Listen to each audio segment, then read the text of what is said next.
vampire creature. That is a vampire specific wipe. This is going to be very, very, very, very deadly, by the way, guys. Especially that 2 damage against human decks, token decks, and zombies. You're going to have to watch out for Vampire's Vengeance.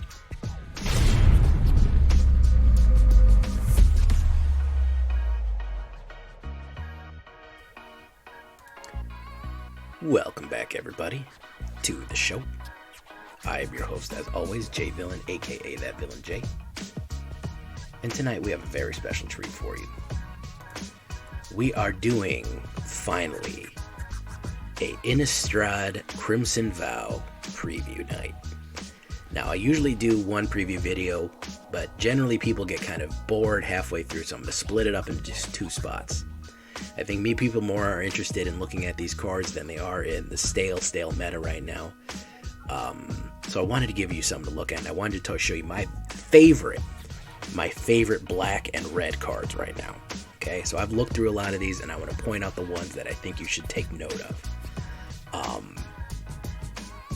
We're going to start in black, and we're going to go to red, and we're going to look at vampires, and we might even jump onto the AetherHub site to build our own deck, because all of them are uploaded right there. So before we do that, though, I need you to do something for me. Do you know what that is? Tenderly press that like button. Gently press that subscribe button. Or else, guys, well, the like and subscribe is going to come and attack you viciously with his werewolf claws. You got to watch out for that. You can join us on a stream every night at twitch.tv/thatvillainj for all the live streaming goodness. We would love to have you there. Nothing would make us happier. You can check out our Discord community for all the latest news, information, and decks, especially Crimson Vow information. And of course, this deck and all the others can be found down below on my AetherHub, which we'll be probably using later to build us a new vampire deck. So, that being said, let's take a look here. I'm going to start right in the middle of Sorin the Mirthless, also known as Count Dracula. He has a Count Dracula altar as well. It's a cosmetic altar. You look at the top card of your library, you reveal that card and put it in your hand. If you do, you lose life. So he gives you an extra card at the price of his card. At the price of whatever card you look. So it gives you an extra card draw. Sorin the Mirthless. He is not happy at his grandfather's marrying his rival. It's not good. Create a negative 2/3 black vampire token with flying and lifelink, and then deals 13 damage to any target. You gain 13 life. Obviously, people are attracted to that last one. In my opinion, bit of a dupe. I think you're rarely ever going to get that off. I think that you're probably going to end up hurting yourself so much with this early one that you're really never going to get this 13 off. Maybe if you're running him into Demir and you can counterspell the removal that people are going to stock for him, but I'm not sure how much value Sorin the Mirthless has. I'm more interested in some other stuff. Still pretty good. But his more useful one, which is 2/3 black vampire flying a token and lifelink, is going to take away from this. So you're going to have to do this 3 times, and you're going to lose a lot of life for that. So, don't know. I am excited. We're talking about vampires. I like Henrika Domnathi. I do like her. Flying at the beginning of your chosen turn. Choose one. So you get one of these every turn. And then if you can transform her, you draw a card and lose 1 life, or everyone sacrifice a creature. All useful. And then she becomes the Infernal Seer. She is drinking demon blood. She is a flying death touch lifelink. Each creature you control with flying death touch and or lifelink gets +1/+1 to the end of turn. She is the vampire commander, really. So yeah, very, very, very cool stuff. She's drinking demon blood. Hey, could we put her in a demon deck? I feel like she'd fit. Cemetery Desecrator. He is a big boy. The thing about zombies, though, I feel like they have to move a little faster than him. I'm not sure about him. Toxil the Corrosive, he's pretty cool. He's alright. I mean, you could put him in a Demir deck and, be alright. He's going to create slugs, but he's expensive, man. The game is moving so fast right now. I just don't know if these expensive cards are going to work. So, it brings us to Blood Purveyor. We're going to talk about blood tokens now. So what a blood token is It's an artifact with pay one any, tap, discard a card, sacrifice this artifact, draw a card. Guys, I'm not crazy about the blood tokens. I mean, look how much stuff has to go on here. Pay one, tap, discard a card, and sacrifice the artifact. And you get to draw a card. It's a lot of effort, guys. Oh yeah, but Jay, at the end of the day, we'll just let you swap out cards. I'm not loving the blood tokens. There's a little bit of mechanics that use blood tokens for other reasons, but not crazy about them, to be honest, guys.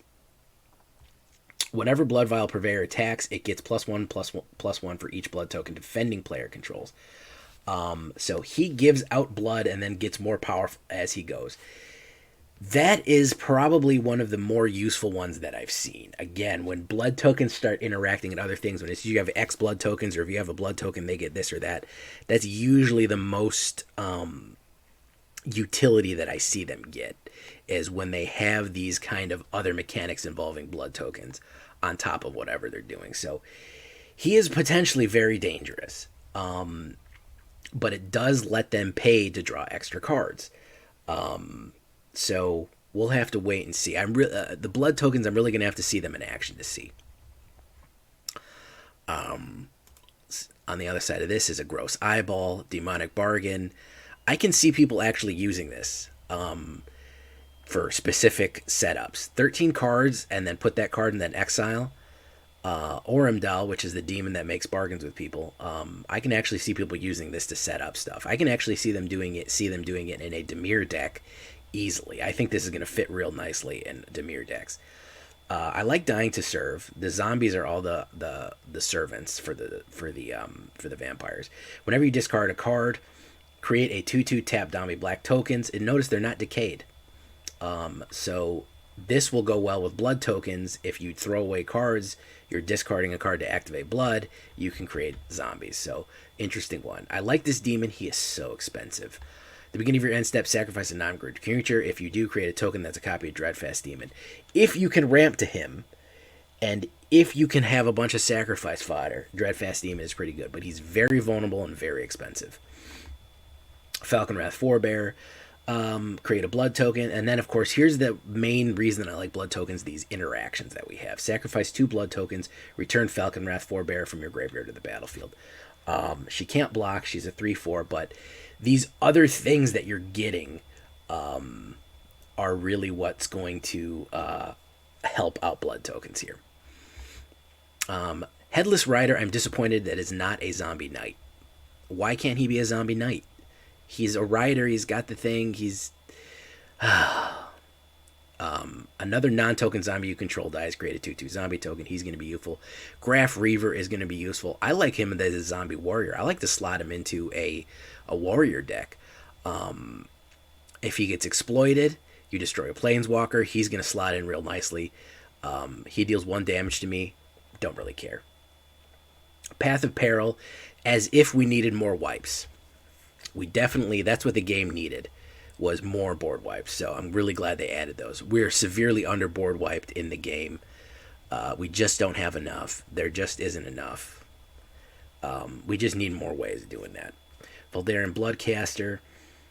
At the beginning of your turn. Oops. Why did that happen? I didn't want that to happen.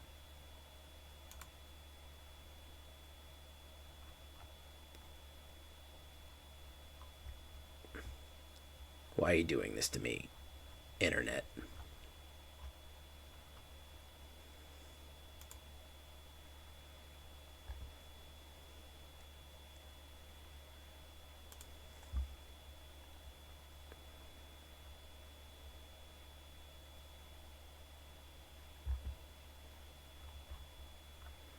Freaking Internet.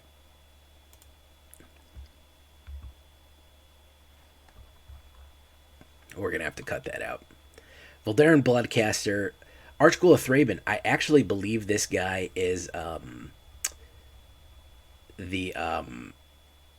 let's start over here. Voldaren Bloodcaster is 2/1 flying. Whenever Bloodcaster, another creature you control, dies, create a blood token. Whenever Whenever you create a blood token, if you control 5 or more blood tokens, you can transform her into a Bloodbat Summoner, which is what we have the little pet is. At the beginning of your combat turn, one target blood token you control becomes a 2/2 black bat with flying. I don't know how useful that's going to be. That's a lot to go through. It's really useful for blood decks, but how useful is that really going to be? Archghoul of Thraben, I think this is actually the Champion of the Perished. Because he kind of looks like him with the hat. I don't know. I have to find out. Whenever a Archghoul of Thraben or another zombie token you destroys, look at the top of your library. If it's a zombie card, you reveal and put into your hand. If you don't put it in your hand, you may put it into your graveyard. It's going to be a new staple in zombie decks, let's be honest. Vampire Soldier, wish it was more Vampire Knights. We do have a lot of good vampires here.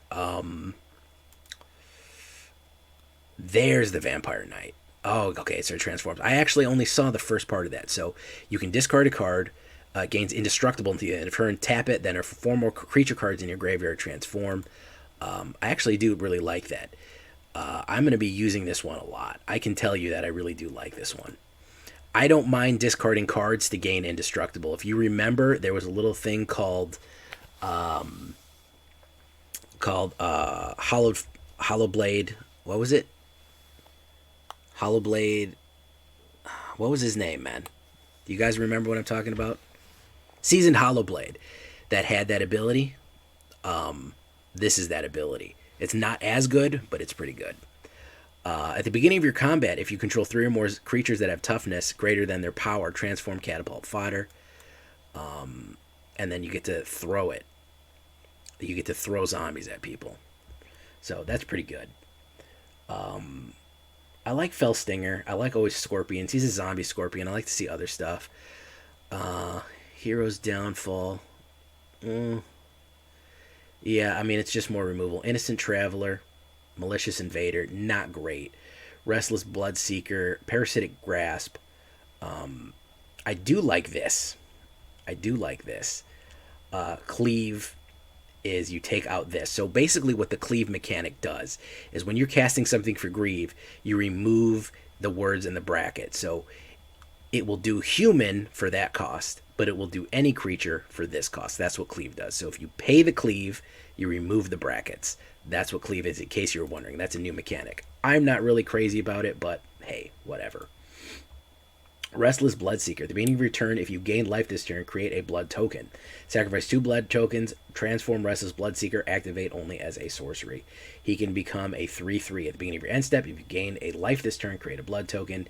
And then each opponent you control loses 2 life and you gain 2 life. You can pay that as many times as you want, actually. So that is a little bit useful. Aim for the Head gets exile zombies. That's pretty good. Bleed Dry. Kind of like Olivia's Midnight Ambush, not bad. Wedding Security is not bad either. It's a late game. I don't know how it's good. Undead Butler is not bad either. I do like that one. Again, a lot of these vampires really interact with these blood tokens, and I'm not really sure how well it's going to be. I don't know how well. I do like this one though. Desperate Farmer. Look at this. Look at the art on this. Beautiful. Very interested in this one. 2/2 lifelink. Yes, Depraved Harvester. Look at that. He's a human knife. Once he tasted that dark power, there was no going back. Dark Knight deck, absolutely. I'm gonna be going in for it. A 4/3 lifelink. All you need to do to transform is sacrifice another creature. So his horse died, and he committed a terrible blasphemous act, and he became a Death Knight. So I mean, good for him. Very, very similar to the Cathar that becomes. So I'm really like this one. I'm really interested in getting back into Knights. So this is another one I want to talk about, guys. Bear down for zombies. If you know me, you know I made a bear deck already. I made a bear-focused zombie deck. They're just trolling me at this point. Wizards is trolling me. 2/3 zombie bear with Death Touch. Whenever Diagraph Scavenger enters the battlefield, exile 1 target card from the graveyard. If the card was exiled this way, each opponent lose 1 life and you gain 1 life. I wish that he did it more often, but it can barely feel the sword anymore. But I do like Gain and Drain, so we're going to see here. Blood Fountain is okay. Blood Crazed Sothalize is okay. Courier Bat, these are the opposites of the Hogwarts Owls. Gift of Fangs, I love this art here. Enchanted, this is fantastic. Enchanted Vampire gets +2/+2 as long as it's a vampire, otherwise it gets -2, -2. Doomed Dissenter is a holdover. If you guys don't know about this one, this is a holdover from Amonkhet. And then when it dies, it's a great sacrifice fodder. Mind Leech Ghoul is pretty good. When you sacrifice, each opponent discards. This is going to be good in a zombie discard. I really do like, you know how much I like discard. You just posted your VOW bear deck in Tribal. That's pretty cool, man. Persistent Skeleton. I like the returning skeletons is a common thing. I like that we're turning it into a thing. We are getting a lot of Krakens and stuff like that, which is really from the Stromkurz. Ragged Rescuer.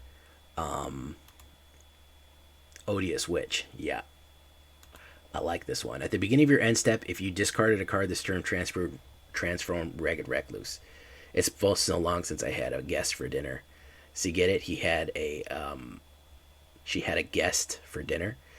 I love when you attack, they lose 1 life and gain 1 life. Fantastic stuff. Undying Malice until the end of turn. Target creature gains when it dies. Return to the battlefield tapped under its owner's control with a 1/1 counter on it. That's basically Malakar Rebirth or Feigned Death. I don't know why we needed another reprint of that with different tiding on it. That one confuses me. Ragged Recluse. Where do you see? Oh yeah, is a fantastic aggro card. Yeah, it is. It's a pretty good card. Vampire's Kiss. Target player loses 2 life and you gain 2 life. Create 2 blood tokens. Yeah. Okay, so that's black. So there's a couple of good black cards that I'm on. Sadly, you know, I can't pass my judgment on vampires yet because I really don't know how that blood token thing is going to work out. I don't know if it's going to be viable.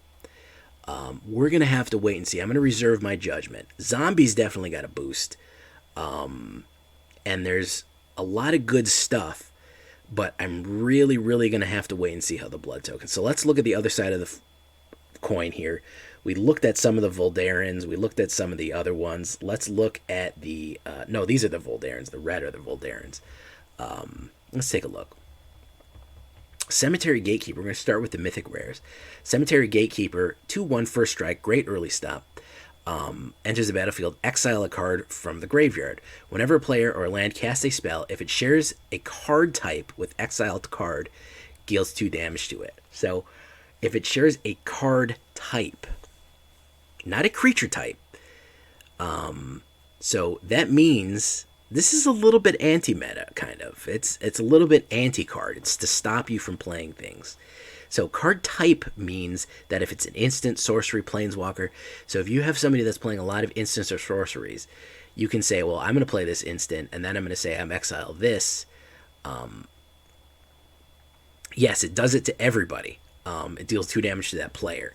So, bit of a tricky one here. Still, a 2/1 first strike with that ability. I can see running a little bit of chicanery with this one. You know, I wouldn't be too mad about this one. Now, let me tell you what is going to absolutely break the meta forever and all time, guys. There's 2 cards right here, Mythic Rares. Alchemist Gambit. If you don't know, now you know. Guess what? We have another Alrund's Epiphany in here. They said it's not Alrundi enough. Isn't powerful enough. Here's another one. 2 red and 1. Take an extra turn after this one. During that turn, damage can't be prevented. At the beginning of that turn's end step, you lose the game. Exile Alchemist Gambit. So they get another turn. However, if you cleave it, meaning for 2 blue and red, so 7, you can just get another turn. So you could potentially make an Izzet deck with 8 second turn cards in them. If you play your cards right, no pun intended, you could get multiple turns in a row. Beyond multiple. And then, if you want a kicker, guys, you want something worse? Maniform Hellkite. Whenever you cast a non-creature spell, i.e. Elrond's Epiphany or Alchemist Gambit, create an XX Red Dragon Illusion token with flying and haste, where X is the amount of mana spent to cast a spell. Exile that token at the beginning of your end step. So now you're going to have multiple castings of Elrunes. They're going to cast Elrunes, they're going to get it off, they're going to get a 4/4, and then they're going to go again, and then they're going to cast Alchemist Gambit, and then they're going to go 4, and then they're going to get a 7/7 or a 6/6 or whatever, and they're going to go again, and then they're going to keep doing that over and over again. So I'm going to tell you right now, that's your new meta right there. Alchemist Gambit, Maniform Hellkite, the Egg, the Ashmouth Dragon, and Elrond's Epiphany. That's your top meta right there. Guaranteed. I think bans are incoming. I think that's going to consume the meta like we've never seen before, but that's my 2 cents. Ill-Tempered Loner. People really like this one. 3/3. When Ill-Tempered Loner is dealt damage, it deals that much damage to any target. I love those types of cards because I like to damage them on purpose, to damage other people, to ricochet damage. And it's Daybound, so we do have the Daybound and Nightbound mechanic returning.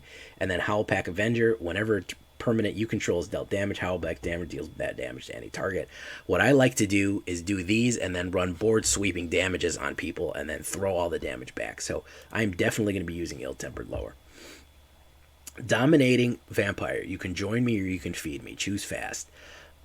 Enters the battlefield, gain control of target creature with mana value less than the original number of vampires you control at the beginning of, at the end until the end of the turn. Untap that creature.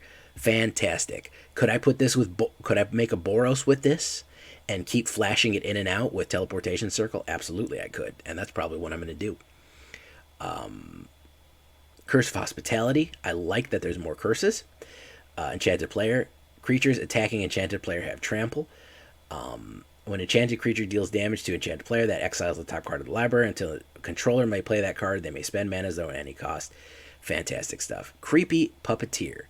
Oh man, these stockings, man. All right, let's get over that. Whenever Creepy Puppeteer attacks, if you attack with exactly one other creature, you may have that creature's base power and toughness become 4/3 into the end of turn. Interesting, useful stuff. Change of Fortune. Discard your hand, then draw a card for each card you've discarded. Some people will use it. I won't. Alluring Suitor. I like this one. Whenever it transforms, you gain red.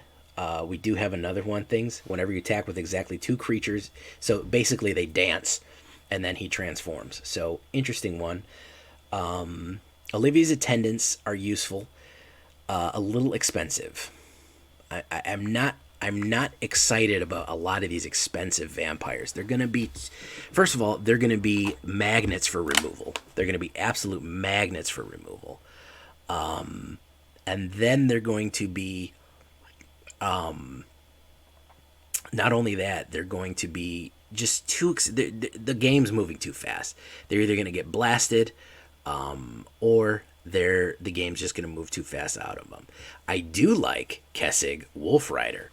If we're talking about speed, a 1/2 menace, exile 3 cards from your graveyard, create a 3/2 wolf token.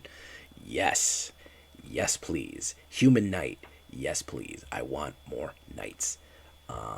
Human Soldier Werewolf. Yeah, he was originally just firing the ballista. Now he's wielding the ballista. He can just pay and do damage. Yeah, that's the thing. Olivia's Attendants, no haste. Meaning that this is going to be turn 7 before it can even attack. I don't know, man. Uprising is going to be interesting in a human deck. If you control exactly 13 permanents, you may sacrifice Stesney and Uprising. On a human token deck, I think this is possible. I think it's possible. I think it's one of those that is so janky that people could probably figure out how to work it. I don't know. It's going to be a mighty big if. Blood Hypnotist can't block. Whenever you sacrifice one or more blood tokens, target creature can't block this turn. I like this one. I like it. I like it. I like it. Frenzied Devils. I'm glad we're getting more Devils. And they get boosted by spells. They basically have that ability that I can't remember what it's called. Whenever you cast a non-creature spell, they get +2/+2 until the end of turn. A little expensive. Honeymoon Hearse. Love it. A little bit more. They have to include a vehicle in the set, or otherwise the Kaladesh diehards go crazy. 5/5 Trample. Tap 2 untapped creatures you control. Honeymoon Curse becomes an artifact until the end of turn.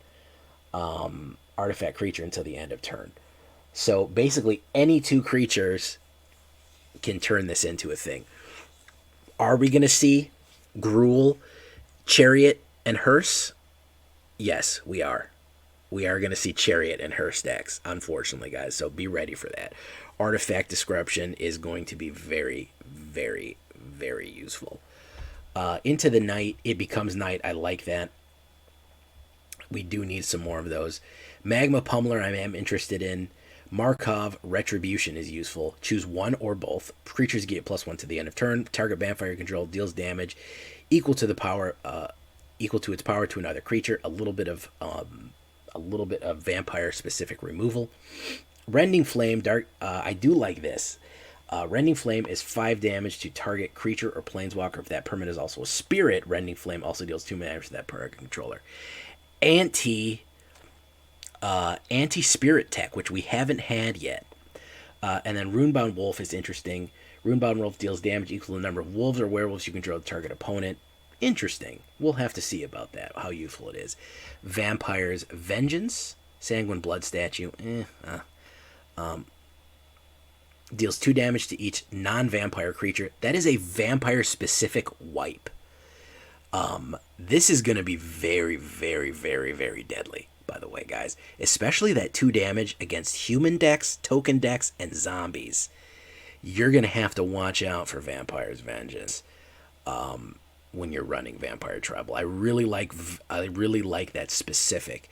You combine this with something like Crippling Fear, you're going to have creature-specific wipes like crazy. Voltic Visionary, not bad. Not great, not bad. Ancestral Anger. Let's take a look at some of these other vampires.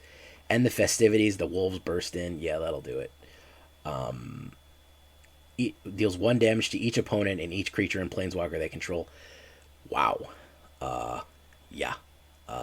That's a big one, guys. Daybreak Combatants. Not great. Not great. Blood Petal Celebrant. First strike as long as it's attacking. I love those. And you get a blood token. I think that's going to be useful. It's the Flower Girl. Belligerent Guest. She's pretty mad. Create a combat. When it deals combat damage, create a blood token. Field for Villager. Fearsome Wolf. Not bad. I'm glad we're still getting some werewolf stuff. Hungry Rider. Blessed Flame Bolt. I do like. Flame Blessed Bolt is 2 damage to target creature. If it was a planeswalker, exile it. I do like that. That is an alternate for kind of the play with fire or shock. But it's only creature planeswalker. I don't like that it can't go face. Again, these expensive vampires. I'm not sure how useful they're going to be. Lightning Wolf. Ooh. Sure Strike. That is a reprint from old stuff there. I do like that card. +3 in First Strike will bring down pretty big things. Reckless Impulse is not bad. People really do like that one. Voldaren Epicure deals 1 damage to each opponent. Create a blood token. I can see that as an early play. I can also see that as a good early play in sacrifice fodder. I can actually see some use out of that. I like how they're making all vampire-specific spells max 3 CMC, so it can be recast by Bloodthirsty Adversary. Yeah. Lacerate Flesh deals 3 damage to a target. Create a number of blood tokens equal to the amount of excess damage that way. That's expensive for blood tokens, man. I don't know. And then, of course, Weary Prisoner. He's busting out. Wrathful Jailbreaker. I actually do like this one. 2/6 for 4. and then transforming into a 6/6. He has to attack each turn, but putting trample on him is not that bad. I think he's pretty powerful for a common. I'm going to keep an eye on him, guys. So that's what we're looking at. We do have Chandra Dress for kill.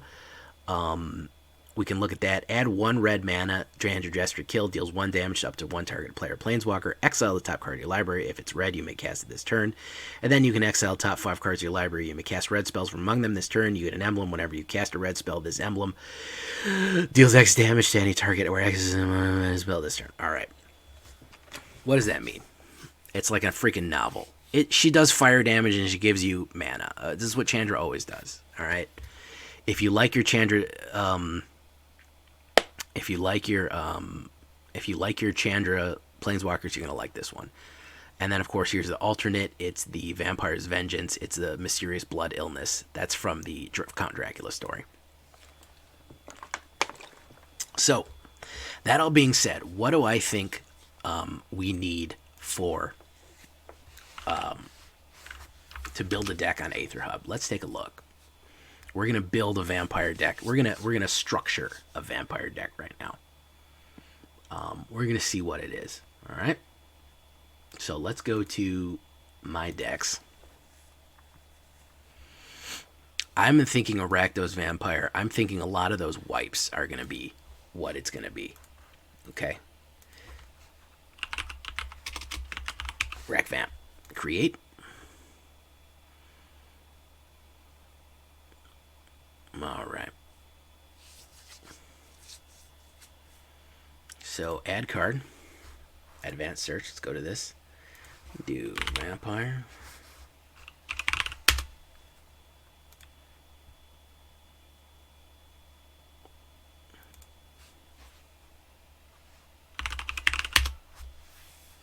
Oof, this is going to be a card.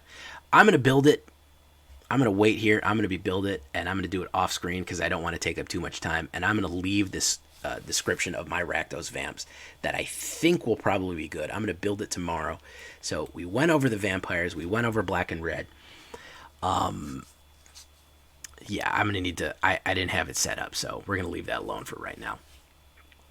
So that is my black and red preview. These guys are going to take over the format. I can tell you that right now. They're going to absolutely dominate the format. And the rest of them are going to be fun. I'm going to try to eke out as much fun in Standard as I can before they take out, and Wizards is too much of a shy guy to ban and do what needs to be done to save it. So I'm really hesitant about the blood token mechanic. I don't know. I'm really going to have to see it in action and play with it to see how useful it is. Cleave is just kicker with another name. All in all, it looks good. I don't think it probably inspires me as much as the Madness mechanic and the previous Innistrad set. I don't think I'm as excited. But either way, I think we can have fun with it. I think there's definitely going to be some fun. If we can get those super meta decks out of the way. I think some bans do need to drop. I know a lot of people disagree with me, but it's absolutely the case. So we're going to leave the red and black preview video right here. The word of the day is going to be bloodthirsty. And tell me what you think. What do you think of the new set? What do you think of these new cards? What do you think of everything? What do you think of Crimson Vow, the new mechanics, everything in the meta? Leave a comment. Let me know. I've been Jay Villain, and you've been great. Bye-bye.